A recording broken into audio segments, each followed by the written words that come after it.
I attempted to beat the FNAF World Refreshed Nuzlocke. If you don't know what FNAF World Refreshed is, it's basically a remaster of the original FNAF World but improved upon 1,000 times. And a Nuzlocke, which is actually a built-in mode in this game, is a run where each character death is permanent no matter what. Since I'm doing this on the normal difficulty, I want to add a couple extra rules to up the ante a bit. Firstly, I cannot use any Halloween characters. Secondly, if both my teams die at any point, the run has to end. And lastly, to create a bit more difficulty while still leaving room for a future hard mode Nuzlocke, I cannot use any cheese strats. For example, I can't spam stun moves while my bites and chips wear down bosses, I can't spam insta-kill moves, etc, etc. My main goal is to defeat Scott Cawthon since he's the final boss and defeating him means completing the game. So, without further ado, let's begin. We start off with quite the interesting roster. The usual characters are unlocked, but so is Balloon Boy, JJ, Withered Bonnie by himself with no other wizards, and the Phantom animatronics excluding Phantom Marionette. I'm not exactly sure why these specific characters are unlocked. I'm guessing it's to make sure you don't get completely wiped out in the beginning, which makes sense, but it's just such a random set of characters. My first team consisted of Balloon Boy, Phantom Foxy, Toy Chica, and Withered Bonnie. Toy Freddy was available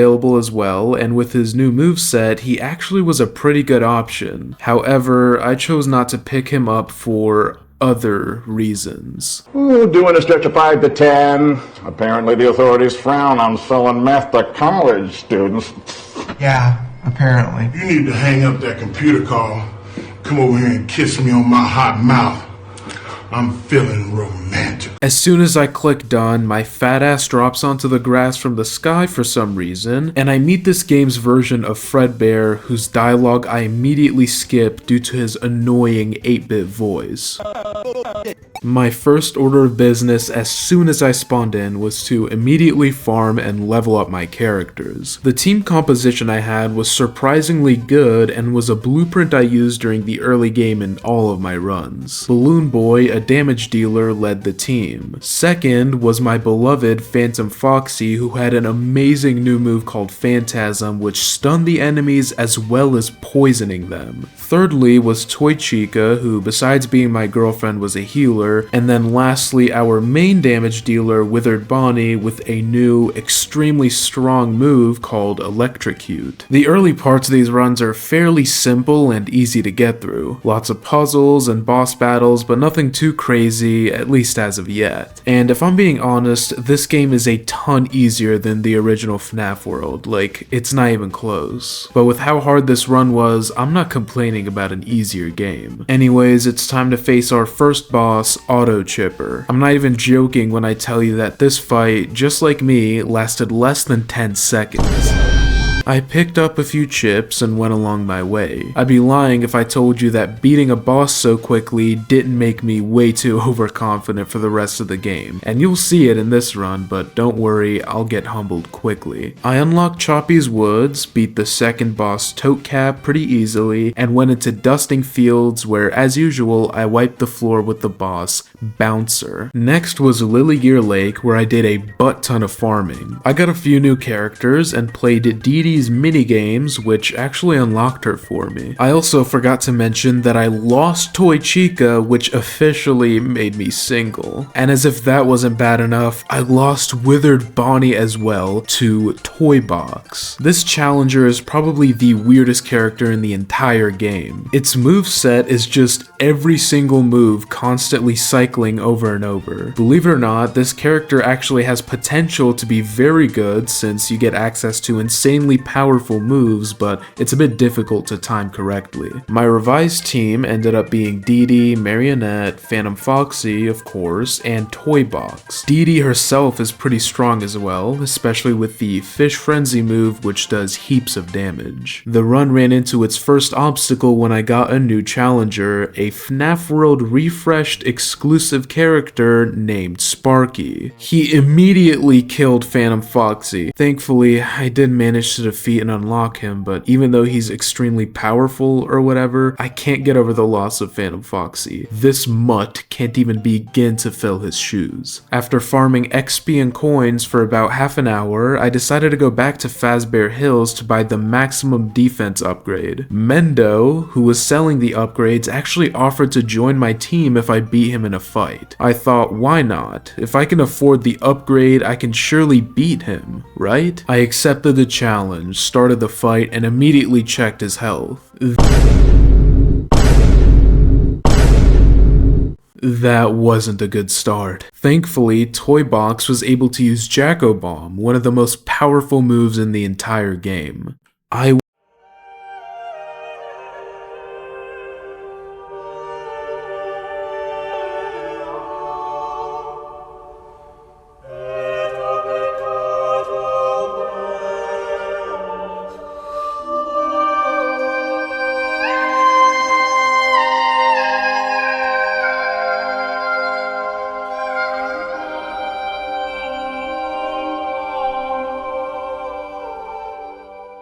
I will spare you the details of what happened next. All you need to know is, we have to start a new run. On my next attempt, I used the exact same team in the beginning. It went as per usual, with me breezing past the bosses pretty easily. It wasn't long before I lost my first character, this time to Withered Foxy. My spider senses told me he was about to attack, and instead of risking any of my good Team 1 characters, I switched to the expendable Team 2 where JJ got killed. I farmed more in Lilygear Lake, where I ran into that piece of trash Sparky again. I switched in my second team immediately, knowing he was about to one-tap a character, and just as I predicted, Phantom Freddy got eliminated. Then, for some reason, I decided to use Withered Foxy's Luck and Load move, which immediately killed Balloon Boy. Apparently, it had a chance of blowing back on me, which I didn't know, but I do now, I guess. Withered Foxy's time came soon after, and I was forced to switch back into Team 1, where Phantom Foxy was killed yet again,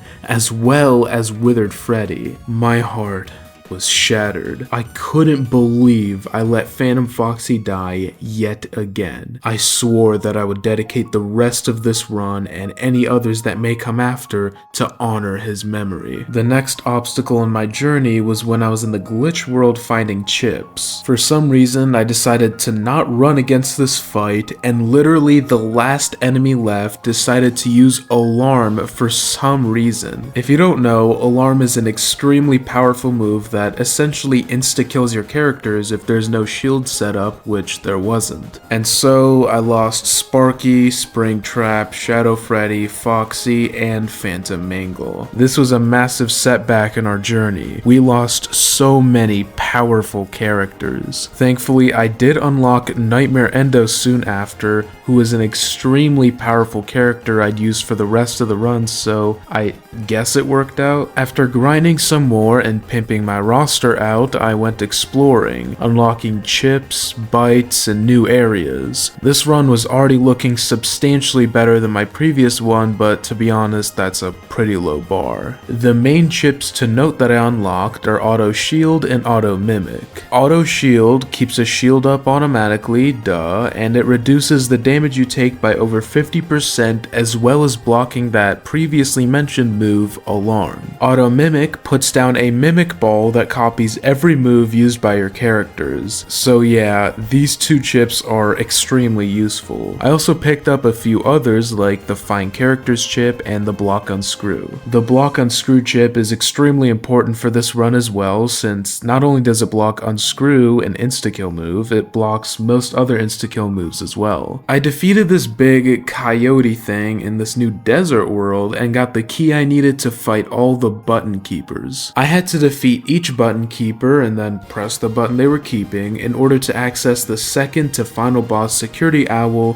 which then allowed me to access the final boss Scott. I was also able to defeat Mendo in the funniest way possible. Basically, there are bites that do constant damage to only bosses, and since Mendo is technically a boss, the bites attacked his health instead of his crazy defense, which actually worked. I'm not sure if this was an intended feature. I feel like it really wasn't supposed to be this way, but I'm not complaining. I also forgot to mention that I unlocked Candy Cadet, who is another extremely OP character that I'd use for the entire game. You unlock him by playing the endless minigame till the Pinwheel Funhouse level. The reason he's so good is his signature move, Candy Jack. It's literally just Jack-O-Bomb, but it heals you as well as doing damage. So yeah, this guy earned a permanent spot on my roster. I went to face my first button keeper, Super Grinder. My team was led by Salvage, with Shadow Bonnie, Candy Cadet, and Nightmare Endo filling out the rest of the slots. If you're wondering what the idea was behind this team composition, I really couldn't tell you. I wasn't exactly the pro I am now, so I just put good characters together and hoped for the best. So I go in and Endo dies almost immediately, which was a really bad omen for the rest of this fight. I switch to my second team out of fear, and Nightmare gets murked as well. At this point, I was pretty nervous since my run could very well end here after those hours I spent grinding, but thankfully I kept my cool and defeated Super Grinder without losing any more characters. I guess I didn't learn my lesson because I immediately went to fight the second button keeper, Snowcone. Shadow Bonnie dies not even 20 seconds into the fight. Snowcone enters rage mode and I switch to my second team where Mendo dies as well. I held out yet again and defeated Snowcone, but the scars were left on my team. It was pretty obvious that I was underleveled for this portion of the game, at least for the Nuzlocke, so I went to farm XP and characters. After a while, I thought I'd be ready to face the next, even harder boss, Lazy Eye. Toy Foxy got killed literally immediately, and I switched into Team 2 so I can tank damage or something, and to no one's surprise, I lost yet another character, Marionette, and then Nightmare Endo. It wasn't long before the whole second team was wiped out and I was stuck with Team 1. I was able to keep my last 3 characters alive and defeat the boss, but at what cost?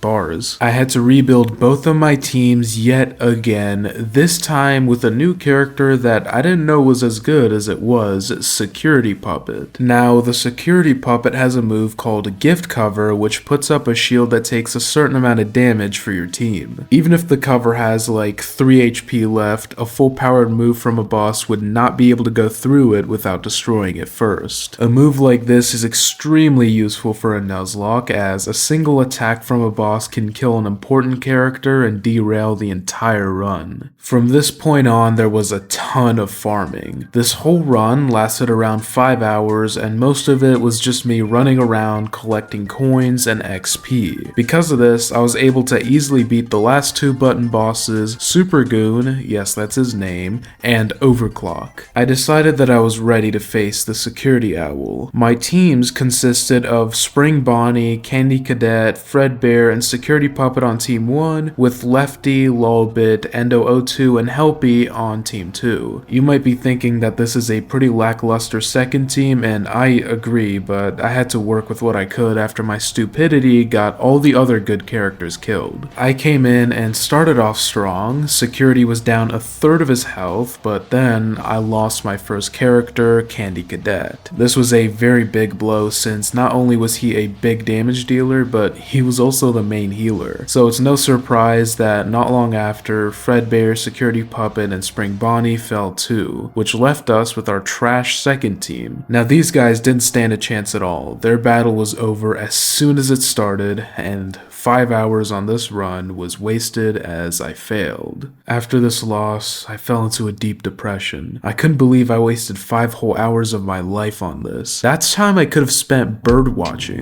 but I realized that in this life, you can either take it lying down or take it bending over. The next run began. I started off with the same characters as before, which, when coupled with the extensive knowledge I gained, allowed me to progress very quickly. If you don't count the hour or so I spent AFK, this run took around 4 hours in total. I followed the same paths as before and very quickly ended up at Security Owl yet again. This time, I couldn't let myself lose. My first team consisted of Security Puppet, Mendo, Candy Cadet, and Lefty. Security Puppet would protect my team with gift cover, Mendo set up Endo Army 02 for passive damage, Candy Cadet healed and did damage, and Lefty did tons of damage with his new move, Death Wish. Lefty, a new character to the game, has an extremely powerful move called Death Wish that shreds enemies like butter. It does more damage the less enemies there are, and obviously a boss is a single enemy, so it hurts quite a bit. I began the battle and stuck with my strategy, which actually worked. Endo Army 02, along with my bites, beat him down, Death Wish did tons of damage, Gift Cover helped my characters, and Candy Cadet healed and did damage adequately. Unsurprisingly, in less than 2 minutes, Security Owl was gone. Now, for some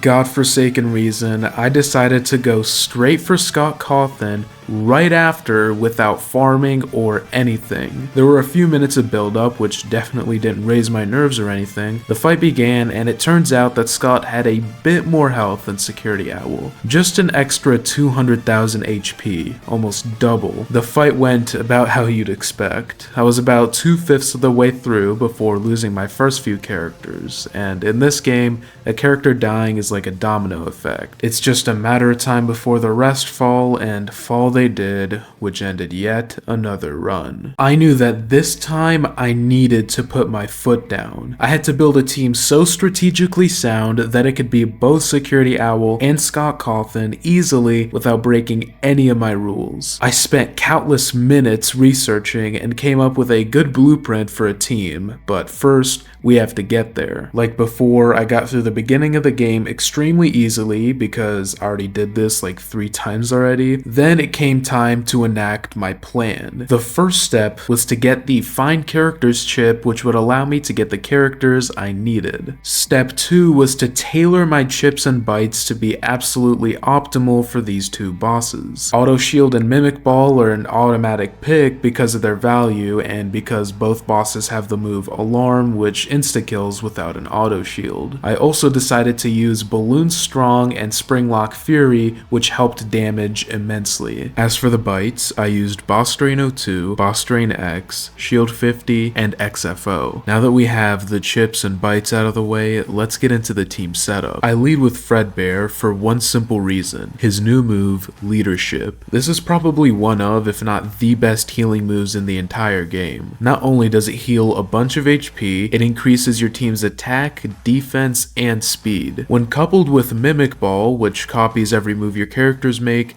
it pretty much ensures that your team is boosted the entire fight. Second was of course Candy Cadet, and in case you guys get confused, I grinded the minigames a ton to get skins for the characters, which is why Candy Cadet looks like Mr. Exotic Butters. Next was Mendo. He's the only character in the game with the move Endo Army 2, which spawns 3 Endo 2s for amazing passive damage. And lastly, to no one's surprise, Security Puppet for gift cover. Just to set the record straight with my game plan, Fredbear is going to heal while also boosting my team's stats, Candy Cadet will be healing as well as doing damage, Security Puppet will be protecting my team with gift cover, and Mendo will be doing passive damage with Endo Army 02, as well as his move Alarm. This is the most powerful team I've ever made by far. I absolutely tore through all the button bosses, and before long I was facing Security Owl yet again. I began the fight, stuck to my plan, and unsurprisingly it worked extremely well. I was able to beat Security Owl with absolutely 0 issues. Now it's time to brainstorm on how exactly I can beat Scott. I was doing some deep interpersonal thinking when I thought, you know, I just beat a boss that gave me 100,000 XP in 2 minutes, which is around 25 times more than the second highest amount I can get. What if I just did this boss over and over again? And that's exactly what I did. I beat Security Owl over and over and over again for about 30 minutes. I then decided I was high leveled enough to face the final boss.